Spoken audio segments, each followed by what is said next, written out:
My dear faith family, if you would like to follow along with the message today, there's sheets on the back chair.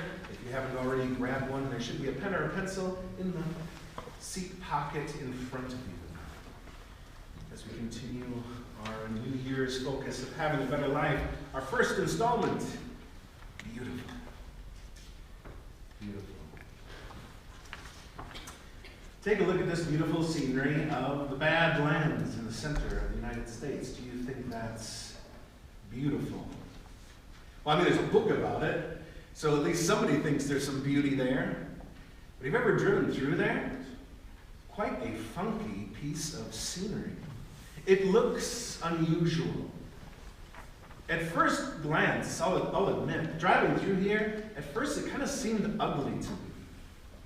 But then I didn't really know what I was looking for. The deeper you get into it, the more amazing that scenery is. The book is in place, I think.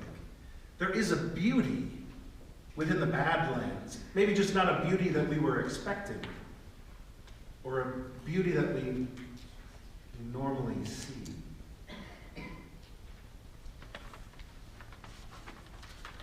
Beauty. It is kind of interesting, isn't it? What one person considers beautiful, someone else may not see it.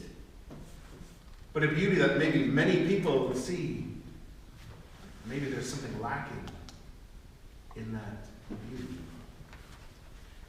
So how would you fill in that blank, that first one on your sheet? Of course, there's a common way that we fill that in, right? Beauty is in the eye of the beholder, we say. I think so. Anyone who creates a piece of art, some people may look at that and say, what is that? That's not even art, let alone beauty.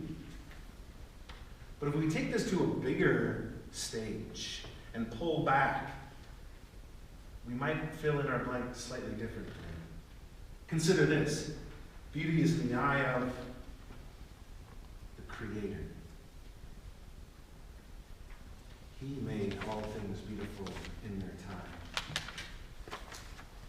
As human beings in humanistic poetry continue to display this question of what is beauty? Beauty is truth. Truth is beauty. There's a wrestling with what beauty truly is. If you really want to know, don't you go to the source? If you have a problem with Google, don't you call Google? If you have a problem with your printer, don't you call HP if it's an HP printer? If you really want to know beauty, don't we go to the one who created it, who defines it, who embodies it?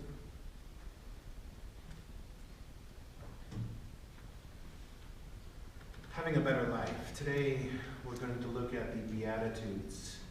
The Beatitudes. This is the Sermon on the Mount, the section where Jesus is saying, blessed are, blessed are. That term gets a lot of play. What does that mean? Blessed, happy, good. But I might suggest this, beautiful. The Beatitudes. What God is really displaying in Jesus' deep and powerful teaching here in two main parts is that God is showing you a more clear picture of the beautiful life that He has given to you. Don't you want that? Don't we want that for one another? I mean, when we wish each other a Happy New Year, aren't we really hoping that God will give you something grand and great and wonderful? What these verses from Matthew 5 teach us is that He has. But how easily we become forgetful or we miss out on what God has already given to you. Please see your beautiful life in these first 12 verses of Matthew chapter 5. Now when He saw the crowds, He went up from a mountainside and sat down. His disciples came to Him, and He began to teach them, saying, blessed are the poor in spirit, for theirs is the kingdom of heaven. Blessed are those who mourn, for they will be comforted. Blessed are the meek, for they will inherit the earth. Blessed are those who hunger and thirst for righteousness, for they will be filled. Blessed are the merciful, for they will be shown mercy. Blessed are the pure in heart, for they will see God. Blessed are the peacemakers, for they will be called sons of God. Blessed are those who are persecuted because of righteousness, for theirs is the kingdom of heaven. Blessed are you when people insult you, persecute you, and falsely say all kinds of evil against you because of me. Rejoice and be glad, because great is your reward in heaven. For in the same way they persecuted the prophets who were before you. This is God's word. We go to the Lord in prayer. Oh Lord, speak to us through the truth. Your word is truth. Lord, make us truly happy with the beautiful life you have given to us. In Jesus' name, amen. Ben Franklin's a pretty smart guy. If you know your history, did some kind of amazing things. Maybe this thing doesn't make the top 10 list.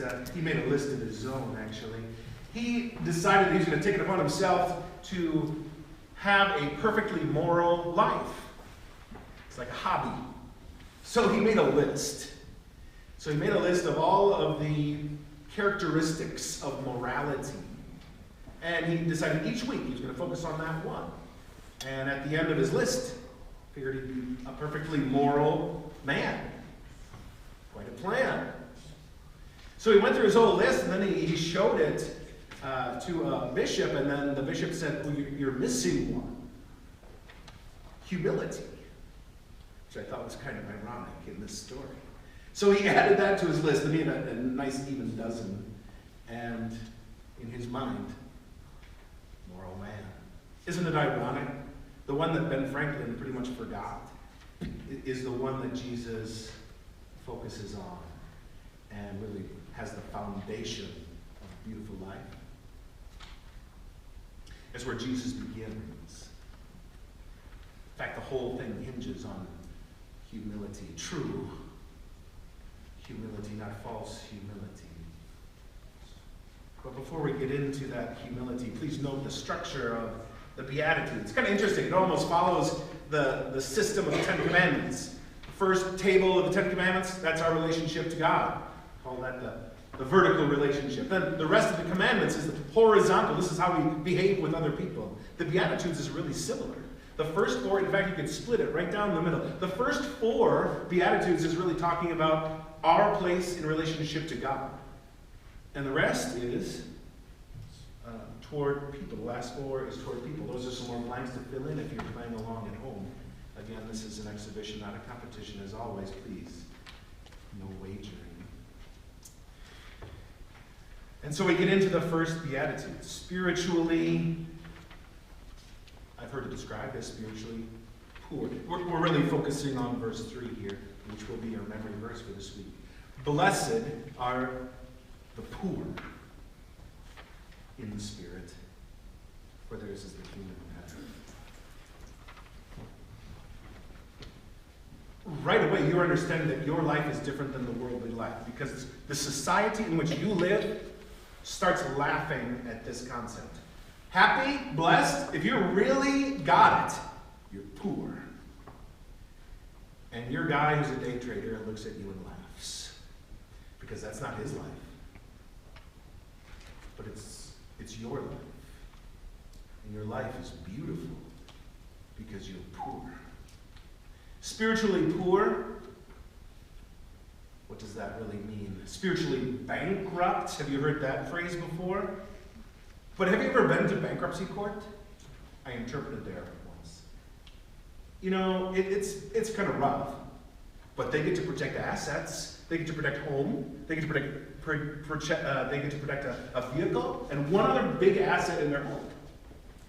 Bankruptcy isn't complete nothingness. In fact, there's two words for poor in Greek that are used. One is a lack of assets. That means you don't have means. You also lack power or authority because you don't have money. But that's not the word used here. The word here is the word that's used for beggar. And that's our next blank to fill in. that we are spiritual beggars. That comes from the same root that means to cover. So the way that this came about is people who were begging at gates, they would actually shield their face out of shame because they had absolutely nothing. We sometimes say, well, why didn't you go back to Vietnam this year? Well, I didn't have the money. I'm too poor. We joke. We say we don't have any money. We're so poor we don't. But we still, if you're in the poverty level of the United States, you're in the top 10% of world income. We talk poor, but do we really know poor?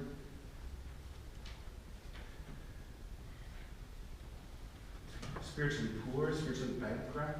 We're saying here that we are spiritual beggars. Now, right about here is where you're saying, hang on, preacher man. Take it easy. Let's not go overboard here. I mean, doesn't this creep into your way of thinking? I go to church all the time, and I try to be a good person. And ooh, careful there, sister. Careful there, brother. Do you see the thin ice you're on there? Because all of a sudden, if we start self-justifying ourselves, or we point to somebody else and say, well, I'm not as bad as that person, well, then we're not spiritually poor. We're claiming that we're spiritually rich. Consider the incredible spectrum that God displays with the Pharisee and the publican. The Pharisee standing up there in the temple saying, God, I'm so thankful I'm not like the other people. They're so horrible and follow their fleshly desires and they're so selfish, but I give my offerings to you and I'm honorable and I do what's right. He was spiritually rich in his own way of thinking. Instead, the publican, the tax collector, he stood off in the corner and he said, God have mercy on me, a sinner. And it was that man who went home justified before God. He was the beggar. He was the beggar, unable to have anything to bring. Nothing in my hand I bring, so we sing. Only to the cross I cling. And that's true spiritual. That's true spiritual begging. Let me get this straight, preacher. So that's happy? That's beautiful? Yes. Yes, it is. Yes, it is, because only an empty cup can be filled. Because only when we realize that we have nothing to bring to the Savior does He fill us up with the righteousness that is demanded for entrance into heaven. He Himself, the source of our righteousness, says Corinthians. And so when God comes to you, He fills you up. He fills your bank account. Sure, we come to God as spiritual beggars, but He says you leave the cross as a multi-billionaire. Blessed are the poor in spirit, for theirs is the kingdom of heaven. Heaven is your home, and all of the accoutrement that goes with it, including the peace of heart, knowing that you are right with God. To know that all of the punishment that you have deserved because of your sin, you and I are in the same place as beggars, cowering, knowing that punishment was due toward our account, that we had earned hell because of our sinfulness. But that's why Jesus came. And He endured all of that punishment in your place. And so when God looks at you, He sees someone who is pure and holy in His sight, completely forgiven and loved by Him. You have a beautiful life. I mean, what are the options here? Right? As we flip the page, we go to the next beatitude. Blessed are those who mourn, for they will be comforted. And our blanks to fill in on the flip side is, you can do it now or later. Mourn now or mourn later. And believe you me, there's a lot of people mourning later. The mourning. There's numerous terms in Greek that talk about mourning. This is the most intense one. This is the pangs of agony of loss. It's the worst sadness. And that's the term that Jesus uses here. Perhaps some of it is the mourning over the impact of sin in this world, but the primary is the impact of sin in one's own life. And here's where I think we cheat ourselves. Why are we sorry over sin most often? It's because we get caught. It's because of the consequences of sin. It's because of the headache of sin that's caused because of the situation now. But how often are we truly mournful of that sin? The sin itself. The thing that has wrecked the relationship that we had with God. The thing that has caused the pain and the difficulty. The sin itself. The thing that was an affront to God. It drives us really back to our relationship with God in the first place. Is how dependent we are upon Him for forgiveness. But only when we see the ugliness of sin are we able to see the beauty of the Savior and the forgiveness that the Savior brings. Meek. What does meek mean? When's the last time you used the term meek in a sentence on purpose? Meek. We usually say gentle or patient, right? Meek. The meek will inherit the earth. In a relationship with others, we are not so demanding, but rather turning the other cheek. But the essence of it is still our relationship with God, that there is a trust in God. Does it bother you when bad people seem to go through life without any problems? You have evil people doing bad things. They live long, they're rich, their kids seemingly successful. What's up with that? Does that bug you? Does that bother you? Well, then you're in a good long line, along with David and me, a couple of our members who are really, this is a big issue for them. But finally, where do we have to rest that? We rest it in trusting God. That's not my area. God's going to take care of that.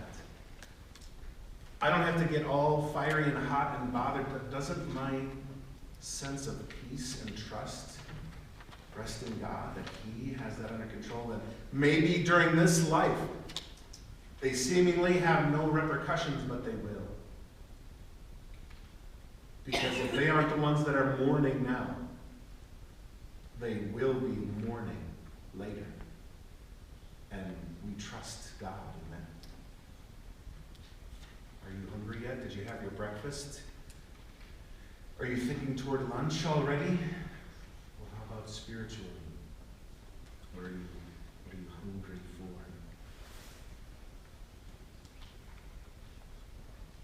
What quenches your thirst? What fills your soul? Isn't it an interesting question that we are hungry for?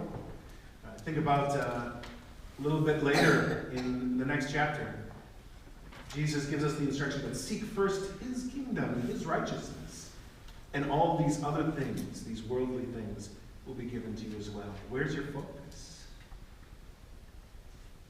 Isn't it easy just to be so distracted by the day-to-day? It's where we live and breathe. But God asks of us to lift our eyes toward what is most important, the spiritual realm. What have we prayed for today? What have we had an opportunity to give a spiritual encouragement to someone else? What about sharing a verse of the Bible with someone who is experiencing difficulty or sadness or frustration? And there's our break.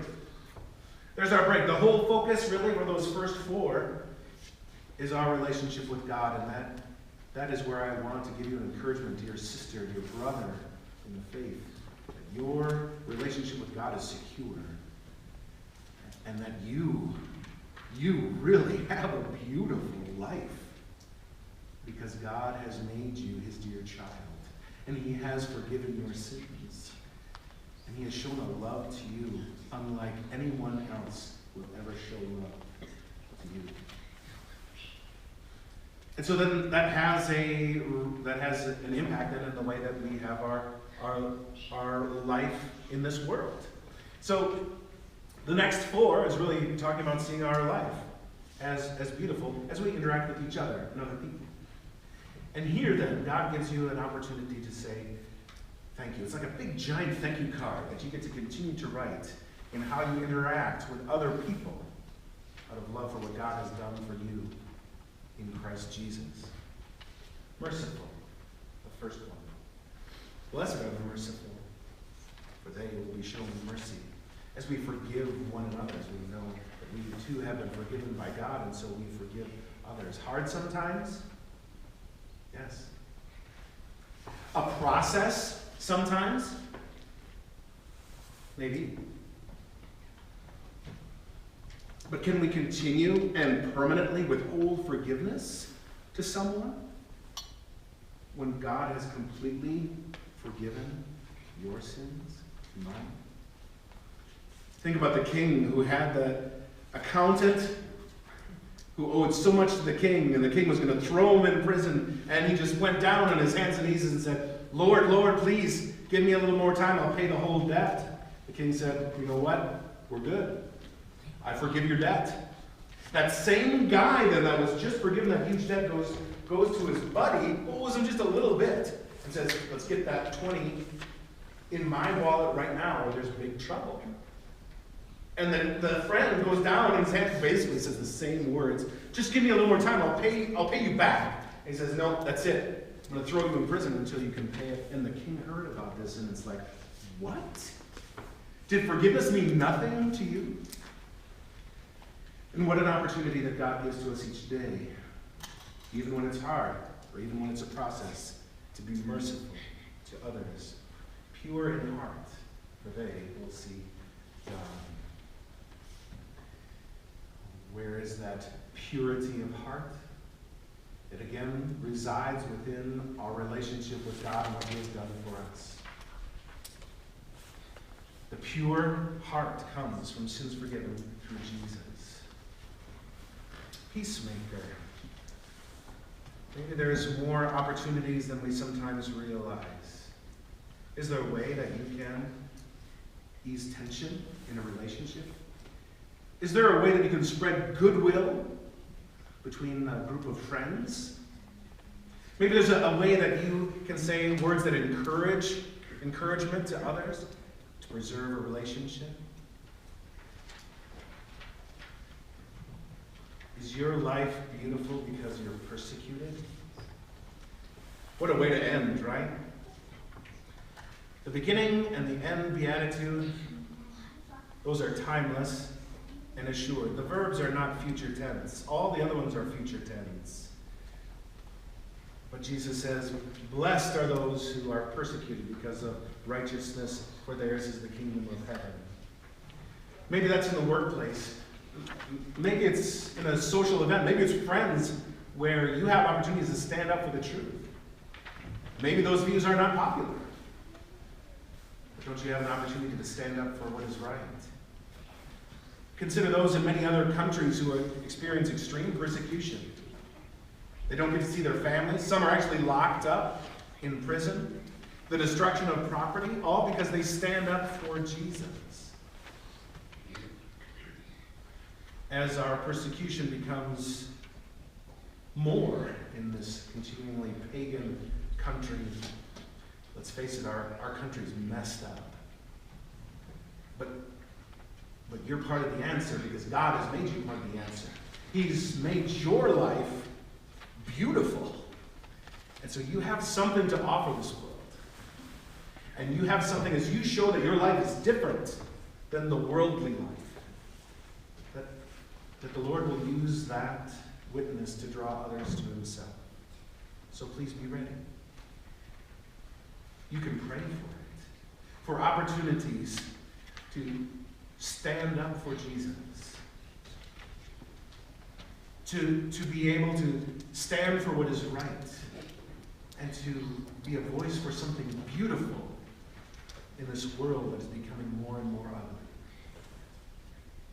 Pray for our country and our country's leaders. But I encourage you most of all, please be thankful to God for the life that he has given to you, because it is beautiful. Amen. On the back sheet, some points to ponder. Just the thought for these sheets is to have them out somewhere in your home during the course of the week. You're able to review the Beatitudes and give them some thought during the course of the week. These questions are to help in some way. Number one, what gets in the way of you seeing your life as beautiful? What temptations do you face in the area of self-centeredness? How about number two, in what way does seeing yourself as spiritually dependent upon God help you to treasure your life as beautiful? And finally, the second half of the Beatitudes focuses on our relationship with other people. Which of the four noted above, merciful, pure in heart, peacemaker, persecuted, do you wish to work on this week, focus on this week, with God's help and strength? May this be a blessing to you this week.